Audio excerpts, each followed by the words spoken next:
Itinanggi ni Senator Erwin Tulfo ang posibilidad ng isang political tandem kasama si former Vice President at Naga City Mayor Leni Robredo para sa 2020. Naipadali na sa tanggapan ni House Speaker Faustino Bojo D. III ang ika-4 na reklamong impeachment laban kay Vice President Sara Duterte kahapon, February. Habang umigting ang tensyon sa West Philippine Sea, kasabay ding tumataas ang aktibidad sa digital domain. Ayon sa hepe ng Cyber Command ng Armed Forces of the Philippines, ngayong taon, suportado ng mga lumahok sa public consultation ng House Committee on Suffrage and Electoral Reforms sa Cebu ang panukalang magbabawal sa political dynasty sa bansa. Isinagawa ang public hearing sa University of the Philippines, Cebu sa Cebu City araw ng Huwebes, February 19. Ayon sa ilang college students, dahil sa political dynasties, apektado ang sistema ng edukasyon at social services. Tiniyak naman ni House Speaker Faustino Bojo D. III na seryoso ang kapulungan sa pagpapasa ng makatwirang batas kontra political dynasties. We are serious about passing a fair, just, and implementable anti-political dynasty law in the 20th Congress. And we are equally firm in our belief that any law we pass must be a product of wide, inclusive, and sincere consultation. Itinanggi ni Senator Erwin Tulfo ang posibilidad ng isang political tandem kasama si former Vice President at Naga City Mayor Leni Robredo para sa 2028 presidential elections. Binigyan diin ng senador na wala siyang planong tumakbo sa mas mataas na posisyon dahil na rin sa hinaharap niyang disqualification cases at iba pang issue noong nakaraang halalan. Dagdag pa ni Senator Tulfo na pagod na siya at ang kanyang pamilya sa mga batikos at banat mula sa iba't ibang individual. Pabiro rin niyang sinabi na papayag lang siya sa tambalang yon kung wala nang ibang tao sa mundo. Subalit sa ngayon ay marami pang maaring maging katandem ang dating Vice Presidente. Wala na rin anyang saysay ang posisyon o taas ng ranking na nakuha niya noong 2025 midterm elections dahil maaaring maulit ang kinaharap niya ang mga issue kung muli siyang tatakbo sa susunod na halalan. Naipadali na sa tanggapan ni House Speaker Faustino Bojo D. III ang ika-4 na reklamong impeachment laban kay Vice President Sara Duterte kahapon, February 19. Ibig sabihin, 4 na impeachment complaints na ang nakabinbin sa tanggapan ng House Speaker at kailangang maisama sa order of business ng plenaryo ng Kamara sa loob ng 10 session days. Wala nang may refer ang unang reklamo ng February 5. Wala nang magiging aberya ang mga Pilipino mag-aaral na nais magkolehiyo sa ibang bansa matapos ipatupad ang K-12 program ayon sa Department of Education. Ayon kay Dr. Kevin Carr Santos ng Bureau of Education Assessment, pasok na sa international standards ang bilang ng taon ng pag-aaral sa Pilipinas. Paliwanag niya, sapat na ang 12 taon ng basic education para makipagsabayan sa ibang bansa. Simulaan niya nang ipatupad ang senior high school, wala pa silang natatanggap na ulat tungkol sa mga estudyanteng hindi tinanggap sa mga universidad sa labas ng bansa dahil sa kakulangan ng taon sa eskwela. Habang umigting ang tensyon sa West Philippine Sea, kasabay ding tumataas ang aktibidad sa digital domain. Ayon sa hepe ng Cyber Command ng Armed Forces of the Philippines, ngayong taon ay naharap ang bansa sa tumitinding cyber attacks na may kaugnayan sa sigalot sa WPS o West Philippine Sea.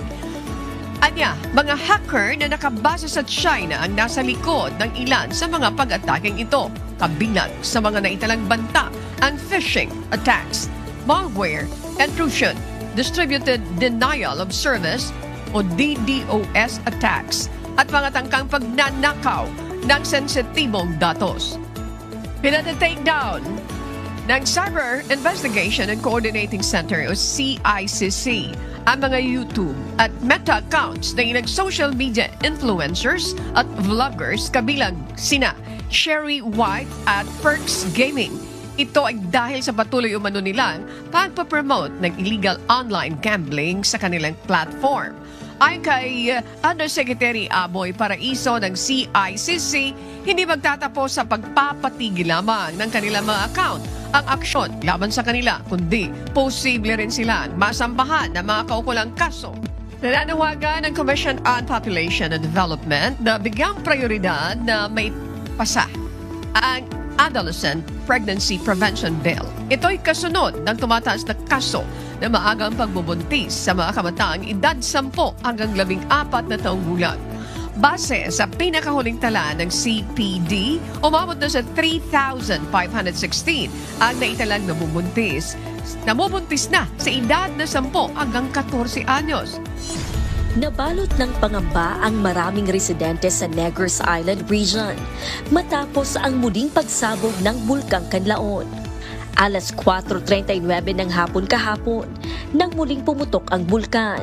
Sa tala ng Philippine Institute of Volcanology and Seismology of PHIVOLCS, tumagal ng 2 minuto ang aktibidad. Umabot sa 2,000 metro ang taas ng ibinuga nitong abo mula sa bunganga ng bulkan. Sa kasalukuyan ay nananatiling nasa Alert Level 2 ang Bulkang Kanlaon. Mahigpit pa ring ipinagbabawal ang pagpasok sa 4-kilometer radius permanent danger zone. Kaugnay nito, agad na ipinatupad ng Police Regional Office Negros Island Region ang contingency and response measures upang matiyak ang seguridad ng publiko. Nakikipag-ugnayan na ang mga pulisya sa mga apektadong local government units at iba pang ahensya ng pamahalaan para makaasiste sa mga kakailanganing paglikas. Inilikas ng local government unit ng La Carlota City sa tulong ng City Social Welfare and Development Office ang 30 pamilya mula sa Barangay Araal patungo sa La Carlota South Elementary School 1 na itinilagang evacuation center. Ito ay matapos ang muling pagputok ng Mount Kanlaon sa Negros Island. Agad na pinakilos ng lokal na pamahalaan ang mga emergency response operations at naghanda ng mga pangunahing supplies para sa mga apektadong komunidad. Opisyal na tinapos ng Philippine Coast Guard District Southeastern Mindanao ang search and rescue at retrieval operations para sa nawawalang motor bangka na MBCA Amihara. Nawala ang bangkang demotor noong January 19 sa Davao Gulf matapos umalis sa Santa Ana Rock sa Davao City. Ayon kay Coast Guard Commander Philip Soria, matapos ang 15 araw na masusing search and rescue at karagdagang 15 araw na retrieval operations, isang survivor ang nasagip at 6 na bangkay ang na-recover. Siyam naman ang nananatili pa ring nawawala. Ng life in prison ang dating presidente ng South Korea na si Yoon Suk Yeol matapos ideklara ng korte na guilty sa insurrection o paglaban sa gobyerno. Ayon sa judge na humatol kay Yoon Suk, nagsagawa ito ng rebellion matapos gamitin ang puwersa ng military at mga pulis at pag-aresto sa mga kalaban sa politika. Nagbigay naman ng 10 araw na deadline si United States President Donald Trump sa Iran para sumunod sa isinusulong nilang kasunduan. Babala ni Trump, maaaring magsagawa ng military strikes ng US kung hindi susunod ang Iran. Sinabi ito ni Trump sa board peace meeting sa Washington, D.C. Nagsasagawa ng negosasyon ang dalawang bansa kaugnay ng nuclear program ng Iran. Samantala, bumisita sa ikalawang pagkakataon sa loob ng halos 1 taon si Denmark King Frederik X sa Greenland.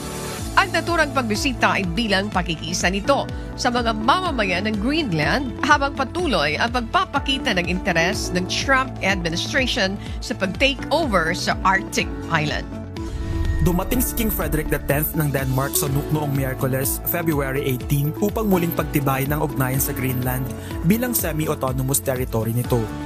Naganap ang pagbisita ng hari matapos magsagawa ng diplomatikong dialogo ang Greenland, Denmark noong nakaraang buwan upang resolbahin ang tensyon kasunod ng mga pahayag ni President Donald Trump sa pagnanais itong pagkuha sa Greenland.